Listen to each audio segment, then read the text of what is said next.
কড়াইয়ে দিচ্ছি half table চামচ পরিমাণ ঘি,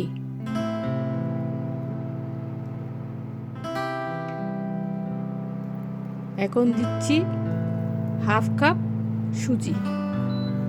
সুজিটা ভালো করে মিশিয়ে নিচ্ছি ঘিয়ের সাথে।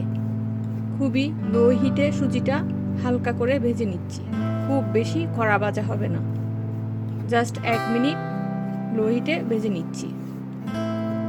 যখনই মিষ্টি খেতে ইচ্ছে হবে, এই রেসিপিটি যদি জানা থাকে, বাসায় খুবই অল্প উপকরণে ইনস্ট্যান্ট মিষ্টি বানিয়ে ফেলা যাবে। বানানো খুবই সহজ, খেতে দুর্দান্ত স্বাদের।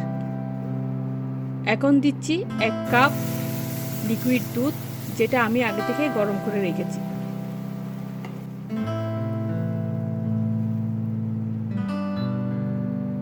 এক চিমটি দিচ্ছি লবণ, হাফ টেবিল চামচ দিচ্ছি চিনি।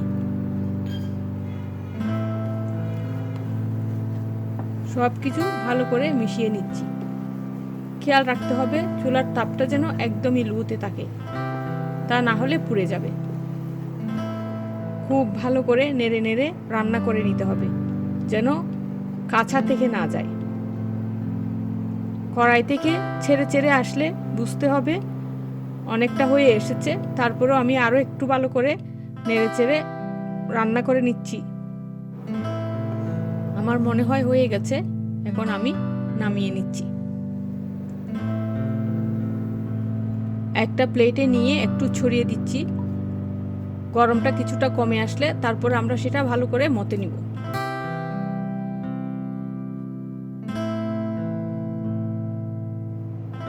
এক পাশে রেখে দিচ্ছি।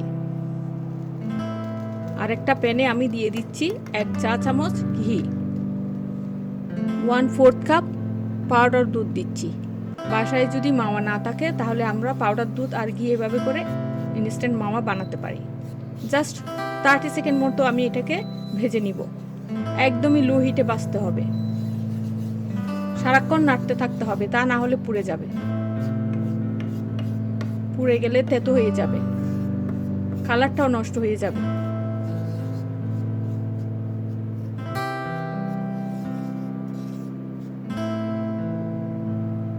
একটা প্লেটে নিয়ে একটু ছড়িয়ে রাখছি ঠান্ডা হওয়ার জন্য।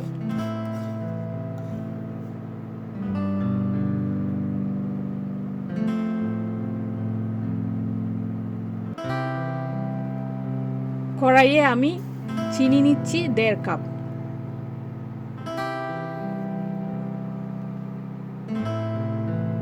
পানি দিচ্ছি 2 কাপ।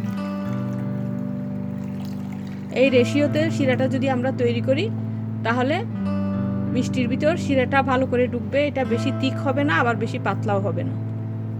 এখন একটু নেড়ে চেড়ে মিশিয়ে দিচ্ছি। শিরাটা ফুটে উঠুক, বয়েল হলেই নামিয়ে নিব।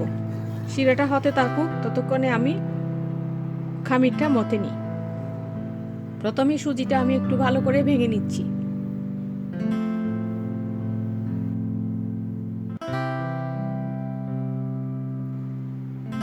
তারপর এতে দিয়ে দিচ্ছি যে মাওয়াটা আমি রেডি করেছি সেটা।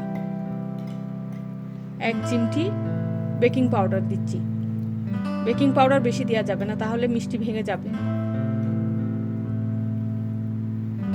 প্রথমে হাত দিয়ে এভাবে ঘষে ঘষে আঙ্গুল দিয়ে সবকিছু ভালো করে মিশিয়ে নিচ্ছি। মতে নেওয়াটা হচ্ছে এখানে মেইন। খুব ভালো করে মতে নিতে হবে। খুব ভালো করে মতে না নিলে, স্মুথ না হলে ডোটা, তাহলে মিষ্টিটা ভালো হবে না। আমার কাছে মনে হচ্ছে খামিরটা একটু শক্ত হয়েছে। কুসুম গরম দুধ দিয়ে দিচ্ছি 1 টেবিল চামচ। এবার সময় নিয়ে খুব ভালো করে মতে নিচ্ছি। বাসায় যদি গেস্ট আসে অথবা নিজেদের খেতে ইচ্ছে হচ্ছে, দোকানে যেতে হবে না। আমরা যদি এই রেসিপিটা জানি তাহলে আমরা অল্প উপকরণ দিয়ে এই রেসিপিটা বানিয়ে ফেলতে পারি। এভাবে সুজির চমচম মিষ্টিটা খেতে খুবই সুস্বাদু হয়। সাথে সাথে খাওয়া যায়। এটা অনেকক্ষণ যে অপেক্ষা করতে হবে মিষ্টি বানিয়ে শিরা ঢোকার জন্য রেখে দিতে হবে, এরকম কিছু করতে হবে না এই মিষ্টিতে। আমি প্রায় 5 মিনিট ধরে এটা মেখে নিচ্ছি। আমার কাছে এখনো মনে হচ্ছে ডোটা আর একটু সফট করা দরকার। তাই আমি দিয়ে দিচ্ছি আরও 1 টেবিল চামচ কুসুম গরম দুধ। এটা আপনাদেরকে একটু বুঝে করতে হবে। ডোটা আমাদের এতটা স্মুথ করতে হবে, লেচি কেটে মিষ্টির শেপ দেওয়ার সময় যেন মিষ্টিটা ভেঙে না যায়, ফেটে না যায়, অতটা সফট করতে হবে। এবার আমি লেচি কেটে নিচ্ছি। যে যার পছন্দ মতো শেপ করে নেবেন, যে যার পছন্দ মতো সাইজ করে নেবেন। এই মিষ্টিটা যদি কাউকে বলে দেওয়া না হয় কি দিয়ে বানানো হয়েছে, তাহলে কেউ বুঝতেই পারবে না। আপনারা একবার ট্রাই করে দেখবেন, দেখে আমাকে কমেন্ট করে জানাবেন আপনাদের মিষ্টি খেতে কেমন হয়েছে। লেচি কাটা হয়ে গেছে। প্রত্যেকটা লেচিকে প্রথমে আমি গোল করে নিচ্ছি, এরপরে আমি চমচম মিষ্টির শেপ দিয়ে নিচ্ছি।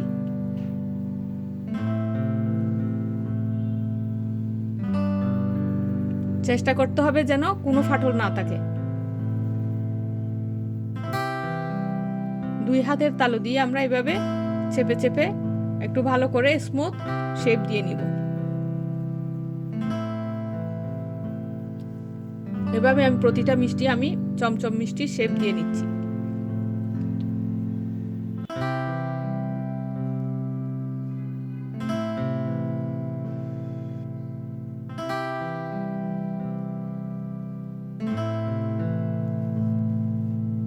সবগুলো মিষ্টি আমার বানানো হয়ে গেছে। আমার ভিডিওটা যদি আপনাদের ভালো লাগে, লাইক কমেন্ট শেয়ার করবেন, সাবস্ক্রাইব করে আমাকে সাপোর্ট করবেন। ইনশাআল্লাহ আমি আরও অনেক সুন্দর সুন্দর সহজ রেসিপি আপনাদের জন্য নিয়ে আসব।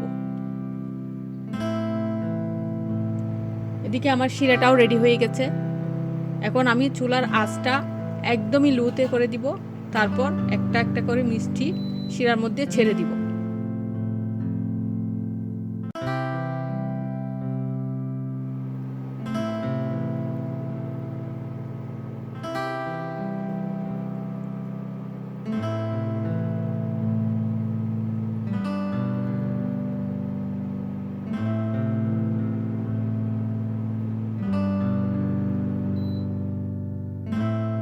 এখন আমি ঢাকনা দিয়ে ঢেকে দিব, তারপর চুলার আঁচটা একটু বাড়িয়ে দিচ্ছি। মিডিয়াম টু হাইতে রেখে আমি 3 থেকে 4 মিনিট জাল করব। খেয়াল রাখতে হবে যেন বেশি টাইম ধরে আমরা হাই হিটে জাল না করি, তাতে মিষ্টি ভেঙে যাওয়ার সম্ভাবনা থাকে। এই টাইমটা ভালো করে বুঝে নিতে হবে। যখনই শিরাটা উপরে উঠে উপচে পড়ে যেতে চাইবে, তখনই ঢাকনাটা একটু খুলে দিব। এভাবে করে আমরা 4 মিনিট রান্না করব। 4 মিনিট পর আমরা চুলার আঁচটা একদম লোতে রাখব। লোতে রেখে আরো 10 মিনিট রান্না করছি।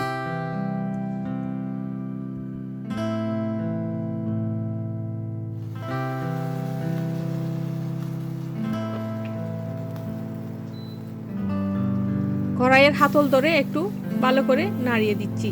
এটা কাঠি দিয়ে করা যাবে না, এটা স্প্যাচুলা দিয়ে করা যাবে না। দেখুন শিরা ঢুকে সবগুলো মিষ্টি ফুলে বড় হয়ে গেছে।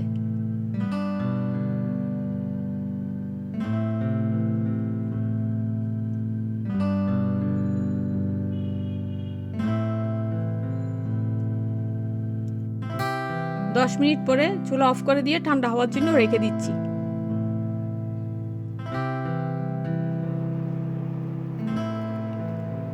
ঠান্ডা হওয়ার পর আমরা চুলা থেকে নামিয়ে নিব। এখন মিষ্টিগুলো আমি শিরা থেকে উঠিয়ে নিচ্ছি।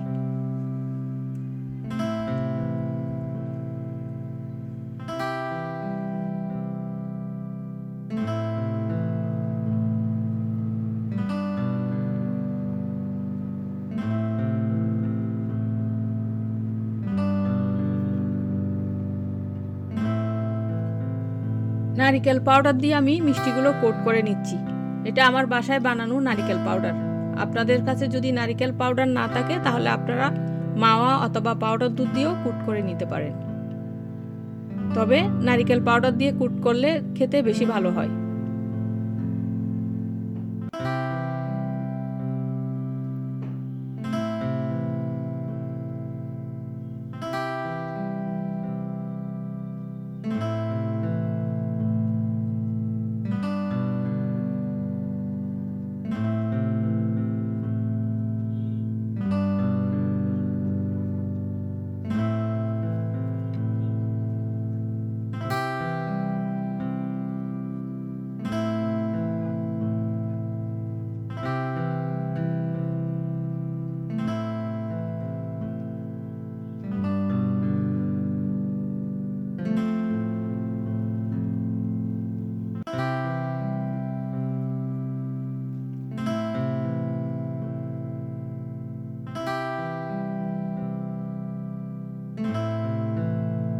এভাবে ইনস্ট্যান্ট মিষ্টি বানিয়ে আপনি বাসার সবাইকে তাক লাগিয়ে দিতে পারেন, মেহমানদেরকে পরিবেশন করতে পারেন।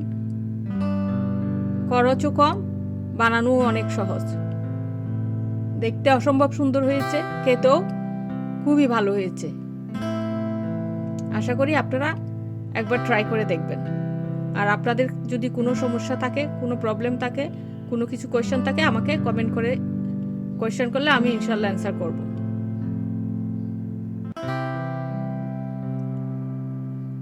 ভিডিওটা এতক্ষণ দেখার জন্য আপনাদেরকে অনেক অনেক থ্যাঙ্কস।